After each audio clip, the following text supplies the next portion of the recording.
We need to understand this. In 2000, at the beginning of 20th century, we were just 1.4 billion people. Today we are 7.3 billion people. In 2050, United Nations is projecting we could be 9.6 billion people. Why are we making predictions like astrologers? Why don't we have a plan by 2050 what population we want to have? Because this planet can only sustain that many. But we don't have a plan, we are going on making predictions. It's time a decade of action must seriously consider population, because that is the big elephant in the room. We don't have an ecological crisis, we have a population crisis. We just… Excellencies, distinguished participants, ladies and gentlemen, I would like to start by thanking the President of the General Assembly, His Excellency Mr. Miroslav Lajcik, for the invitation to moderate the panel on contribution of the water decade to the implementation of water-related SDGs, addressing challenges and seizing opportunities through strengthening cooperation and partnerships. I now invite our fifth speaker, Mr. Sadhguru, a yogi, mystic and visionary, to deliver his remarks. Mr. Sadhguru, as one of India's 50 most influential people, established Isha Foundation, a non-profit, volunteer-run organization operating worldwide. Mr. Sadhguru has initiated several projects for social revitalization, education and environment, through which millions of people have been given the means to overcome poverty, improve their quality of life, and achieve community-based sustainable development. In the fall of 2017, Mr. Sadhguru initiated Rally for Rivers, a nationwide campaign aiming to implement sustainable and long-term policy changes to revitalize India's severely depleted rivers, which found great support among India's leadership and the people. You have the floor, Mr. Sadhguru, please. Good afternoon, everybody. The first and foremost is to make everybody on this planet to understand that water is not a commodity, it's the life-making material. The stuff we are made of, over 2/3 of the planet is water, 2/3 of our body is water. But where is the water gone? Actually, water is not gone anywhere. Whatever water we had on this planet 1,000,000 years ago, we still have the same amount, it's not gone out of the atmospheric space. But it's just not where we need it. We are not able to service the people with the needed water. And what are the reasons? Why is it happening to us like this? I would limit myself to the situation in India. And in many ways, this situation is relevant to all tropical regions of this planet. India has been always referred to as land of 7 rivers, but we have over 700 rivers. It's a very richly veined land in terms of rivers.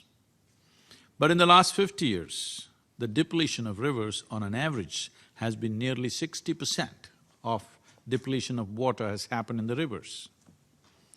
Why is this so? What are the causes? There are many things to do, but fundamentally we must understand there are 2 types of rivers: glacier-fed rivers and forest-fed rivers. In India, only 4% of the river water is glacier-fed, rest fortunately is forest-fed. In the rest of the world, 72% of the rivers are forest-fed. So that is also a fortune. Why I'm saying it's fortunate is because we can put back the forest, we can put back the vegetation, but we cannot just bring down snow whenever we feel like it. It's important that we need to understand, like a country like India, we have an average of 45 to 50 days of rain or precipitation. What comes down in 45 days, we are required to hold it in the land for 365 days. If this has to happen, it doesn't matter who says what and 1,000 different opinions, but fundamentally you can hold the water in the land only if the soil has the necessary organic content and there is vegetation. Generally, it is understood that to call soil as soil, a minimum of 2% organic content should be there. But today, nearly 25% of India, the organic content is 0.05%. That means we are converting rich soil into sands. That means desertification is happening at a rapid pace. I am not an environmentalist, I am not a scientist, nor am I a policymaker. But my engagement with life around me has been from a very early childhood. My involvement with forests, mountains and rivers has been very active right through my life. And with great concern I've been watching, particularly in the last 25 years, how the rivers that I have known since my childhood, how they have depleted. Particularly in the last 7 years, the depletion is so sharp and alarming that we invested a certain amount of time and effort and energies to study these things and see how to revive this, and made a policy document, a recommendation, policy recommendation, 760-page recommendation to the federal government in India.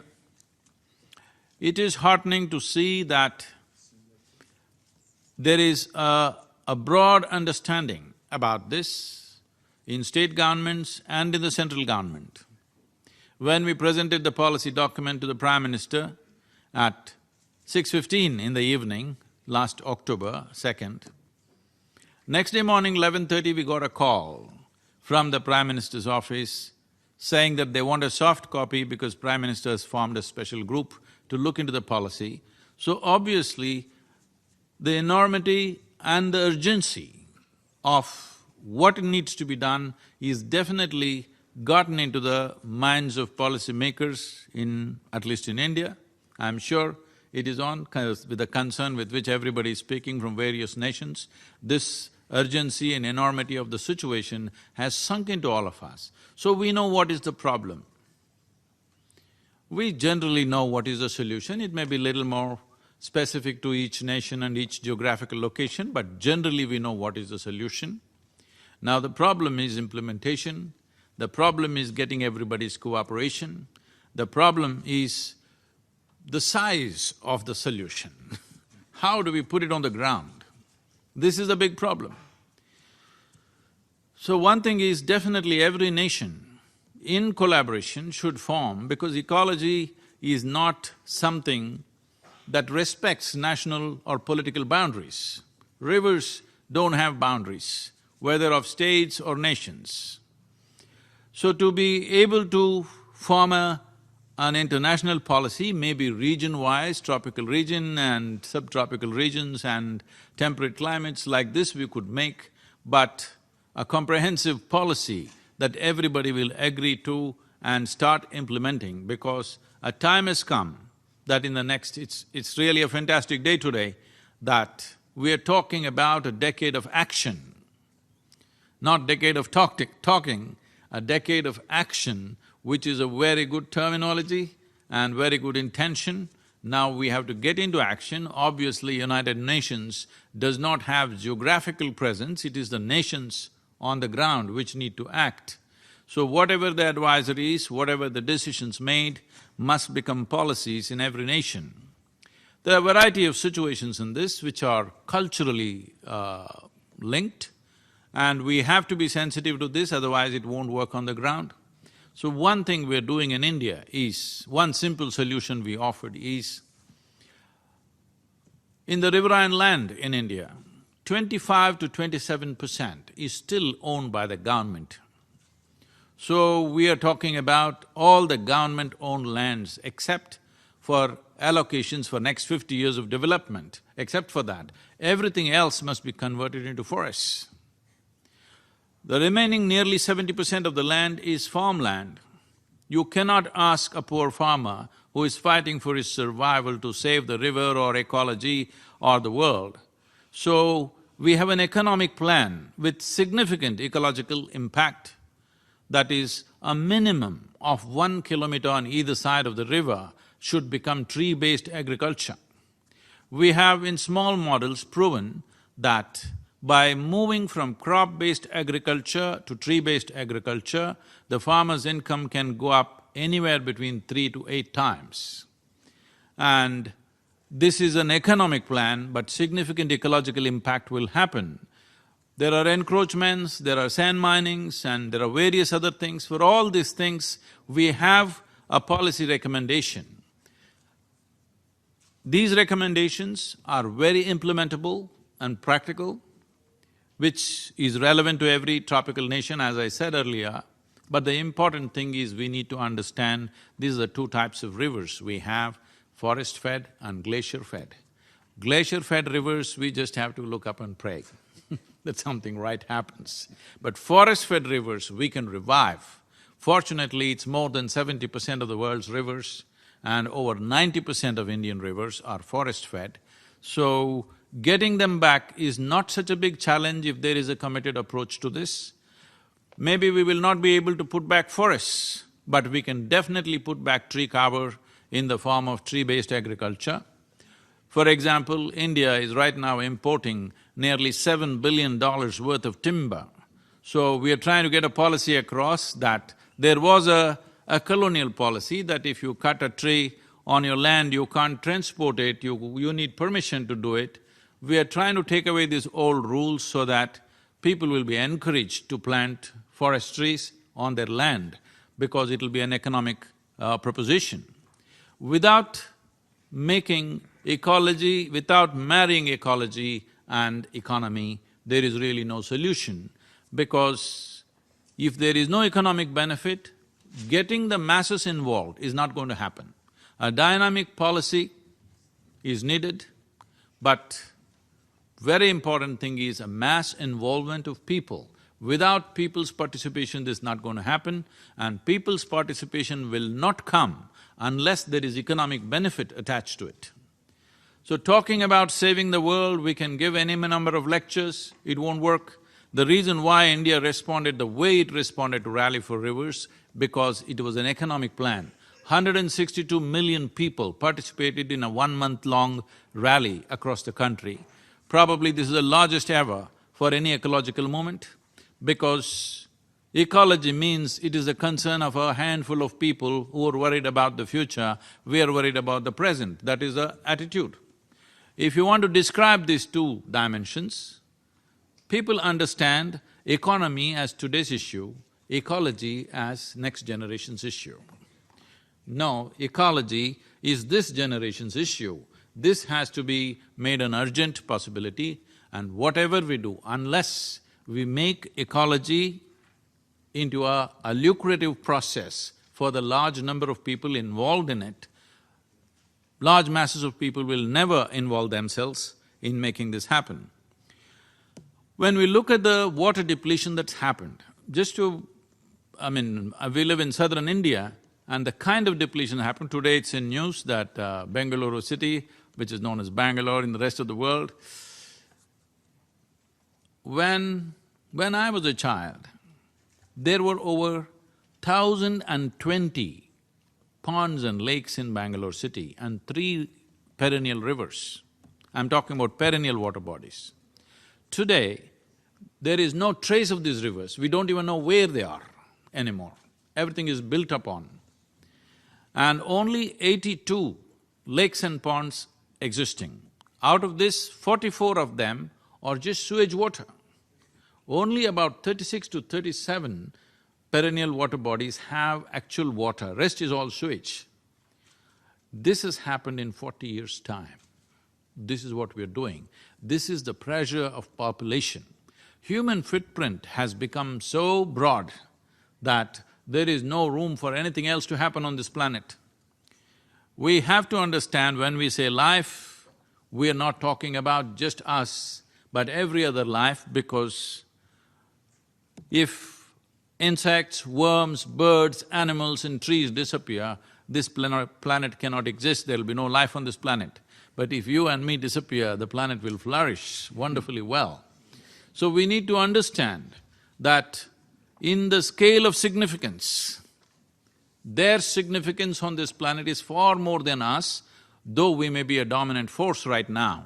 We are a recent happening. We may also have a very near ending if we don't handle ourselves right. This is not that planet is in peril. Planet is not in peril.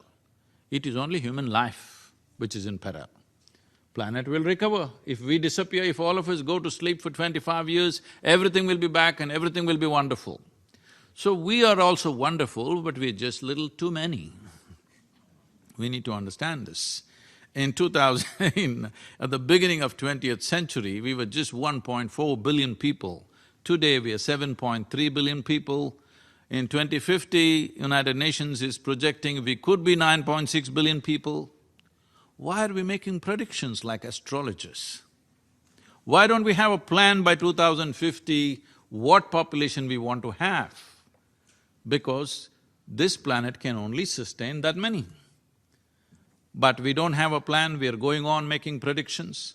It's time a decade of action must seriously consider population, because that is the big elephant in the room. We don't have an ecological crisis, we have a population crisis. We're just too many people. If we don't plan for a sensible population in the future, if we do not consciously bring it to some kind of solution, nature will do it in a very cruel way. That's all you're seeing. What you're seeing as water crisis is nature's way of controlling our population, and this could become very severe. And from what I see, India and some of the African nations will take the first beating on the way. They will get the first beating. In fact, the most severe impact will be on India and African nations. So, this is a very deep concern. This is not like I'm trying to paint a doomsday picture, but if we go on business as usual, we are getting there, there's no question about it. And as we have seen in India, many villages are completely empty now. People have moved away from the village because there's no water anywhere. Whole villages are gone. So this essentially means as water crisis progresses, more and more people will try to migrate to the city. If too many people migrate to the city where there is necessary infrastructure is missing, we are looking at a very severe civil strife. We really fear what kind of civil strife can happen in the next 20 to 25 years in a country like India unless we take corrective action today. And I'm glad today we are starting a decade of action. As I said, fortunately our rivers and water bodies are largely forest-fed. That means we can put back the vegetation and revive these water bodies quite effortlessly. We have seen and demonstrated this happening, but now we are looking at large-scale demonstrations in some of the states in collaboration with the state governments. Many states are going into a huge plantation drives like never thought of before. They're talking about tens of millions of trees being put on the riverbanks and in the catchment areas. This is the only way you can take care of forest-fed rivers. Ice-fed rivers, glacier-fed rivers are a different matter. That is not going to change just like that. That has to go through a whole lot of process. Above all, today I would like to appeal to every one of you. As I said, if not an entire globe, at least region-wise, cooperation and common policies are a must for the future well-being of generations to come. Thank you very much.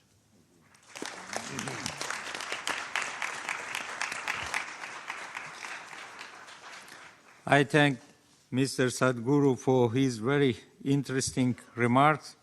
There is no doubt that your great experience and initiatives will raise awareness across the world regarding deteriorating conditions of rivers and encourage people to take actions.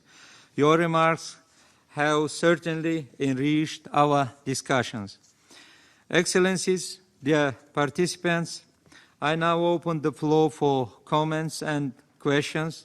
First, one of on my list is Mr. Peter Ng, Chief Executive of Public Utilities Board, Head of the Singapore National Water Agency. Please, the floor is yours. Excellencies, do you agree with me that potable reuse should be made a priority for the world if we are serious about achieving SDG6? And if you do, then surely the UN has to play a leading role in this. It has to become an advocate for the endless reuse of water. And it has to deploy its influence to encourage and to persuade member countries to adopt the potable reuse of water. As Singapore has considerable experience and expertise in this area, we stand ready to advise and to help. Thank you. I thank Mr. Peter Ng. The distinguished participants, the floor for comments and questions is open. Please, if you want to make any comments, please press your microphones. Excuse me, can I say something?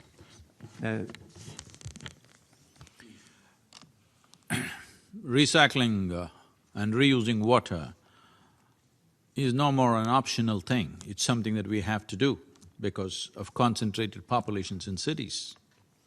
But one most important thing which generally not been addressed in most nations is, as we know, over 70% of water consumption is agriculture.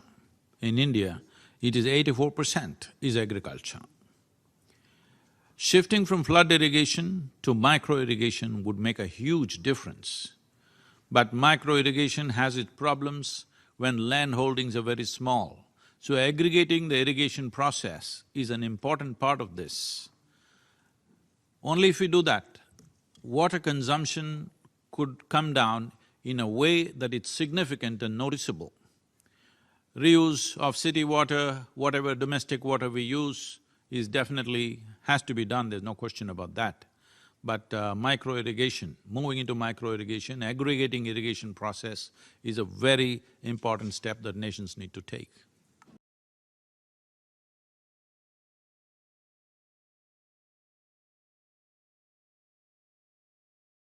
Mr. Sadhguru, please, the floor is yours. It's truly commendable that we've heard that the Prime Minister of Singapore consumes recycled water to make the point how safe it is. That's wonderful. But that level of purification, there are economic issues for countries like India and many other nations. So what we are looking at is our daily sewage volume in the top 200 cities and towns in India amounts to 36 billion liters per day. This can easily irrigate anywhere between 3 to 9 million hectares of land with micro-irrigation. And we've always found when we bring micro-irrigation, naturally women get into the act because micro-irrigation needs a certain level of patience and generally we find men want to rip it off because it doesn't work. It's the women who have the patience to go to every point and fix it. So naturally their role in agriculture and food production would be greatly enhanced if we move into micro-irrigation and we can bring down the water consumption in agricultural sector by at least 40%. This we have demonstrated in many places, at least by 40%. And that would be the level of recycling we need. We don't have to necessarily recycle it to a point for human consumption, but for agriculture it's much easier to do it and economically it's more relevant to us.